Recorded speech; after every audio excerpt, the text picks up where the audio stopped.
the U.S. and Britain struck 36 Houthi sites in Yemen in a second wave of assaults meant to further disable Iran-backed groups that have relentlessly attacked American and international interests in the wake of the Israel-Hamas war.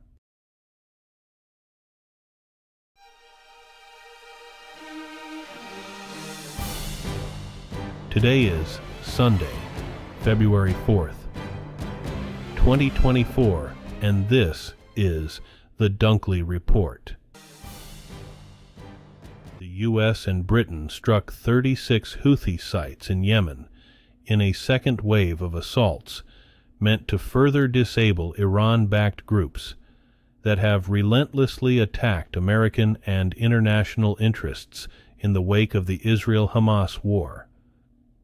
In addition to the strikes on Saturday, U.S. Central Command says it conducted an additional self-defense strike on Sunday against a Houthi anti-ship cruise missile.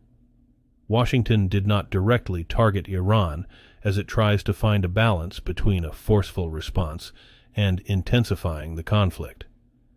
The Saturday strikes against the Houthis were launched by U.S. warships and American and British fighter jets, and followed an air assault in Iraq and Syria on Friday, in retaliation for the drone strike that killed 3 U.S. troops in Jordan last weekend. British forces have joined their American allies in new attacks against militia in Yemen. The U.S. and British militaries said the strikes on Saturday hit 36 Houthi targets Saturday. On Friday, the U.S. military launched strikes on dozens of sites manned by Iran-backed fighters in western Iraq and eastern Syria in retaliation for a drone strike in Jordan in late January that killed 3 U.S. service members and wounded dozens.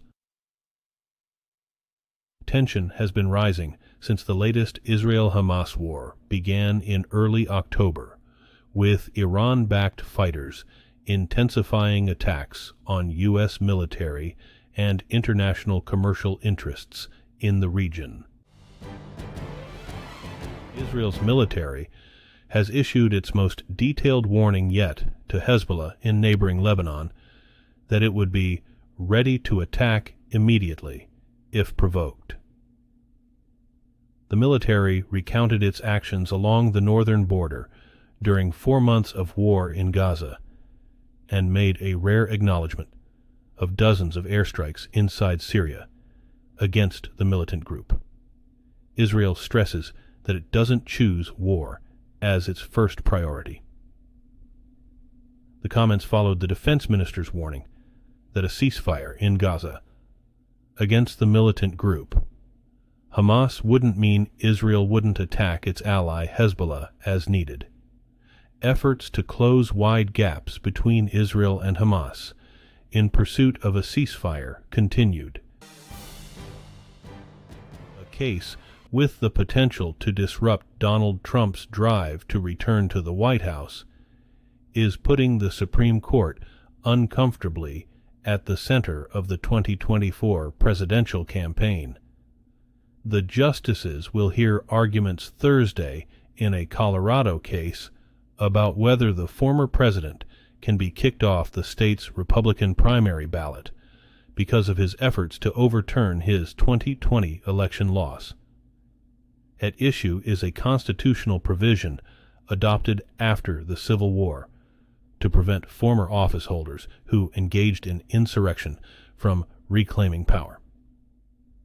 The case is the court's most direct involvement in a presidential election since Bush versus Gore, the decision a quarter century ago that effectively delivered the 2000 election to Republican George W. Bush.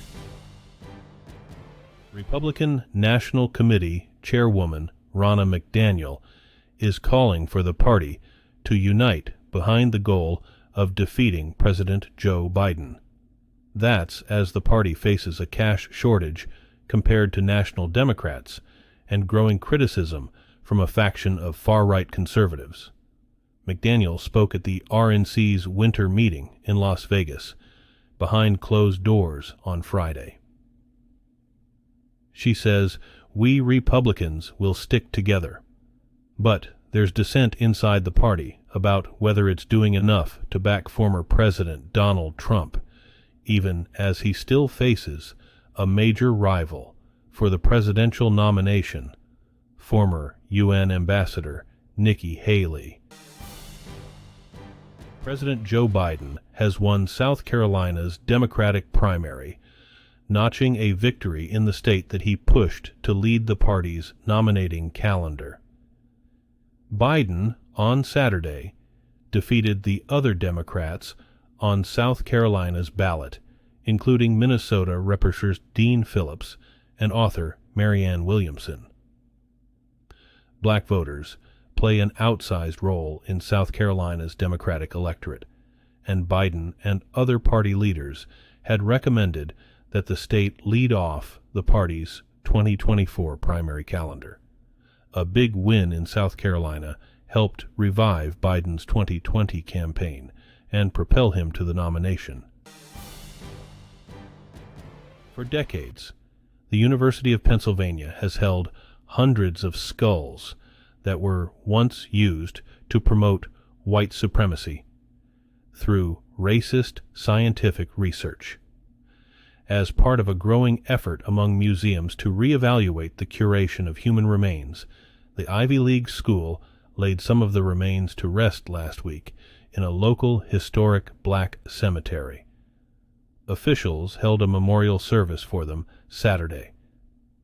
The university says it is trying to begin rectifying past wrongs, but some community members feel excluded from the process, illustrating the challenges that institutions face when it comes to addressing institutional racism. Dozens of psychedelic startup companies are racing to begin selling mind-expanding drugs for depression and other mental health conditions, riding a wave of promising research and media hype. The rush to market has sparked patent battles among companies trying to claim key ingredients found in magic mushrooms and other drugs, most which have been used recreationally for decades. The commercial push has rattled longtime advocates who dreamed of making psychedelics widely available for mental health and personal growth. Instead, many fear the drugs will become expensive, specialty medicines controlled by a handful of companies. Chile's president says intense forest fires burning around a densely populated area of central Chile have caused at least 46 deaths, and officials say at least 1,100 homes had been destroyed. In a nationally televised address, President Gabriel Boric warned Saturday evening that the death toll could worsen as 4 large fires burn in the region of Valparaiso, where firefighters have struggled to reach the most threatened neighborhoods. Boric is urging Chileans to cooperate with rescue workers and to heed any evacuation orders. Authorities have urged thousands of people in the Valparaiso region to evacuate their homes. Chile's interior minister says 92 forest fires are burning in the center and south of the country, where temperatures have been unusually high this week. New Jersey was front and center in Los Angeles 2 nights before the Grammy Awards. Native sons John Bon Jovi and Bruce Springsteen teamed up to perform as Bon Jovi was honored as Musicares Person of the Year. They traded guitar licks on Bon Jovi's hit, Who Says You Can't Go Home, before teaming for Springsteen's song, The Promised Land. Springsteen appeared 2 days after his 98-year-old mother died. Other artists honoring Bon Jovi with versions of his songs included Shania Twain, Melissa Etheridge, Brandy Clark, Lainey Wilson, Jelly Roll, Sammy Hagar, and Jason Isbell. Bon Jovi was honored for his musical achievements and philanthropic efforts. Today's news was reported by the Associated Press. This has been the World News for Sunday, February 4th, 2024. Thanks again for joining us at The Dunkley Report.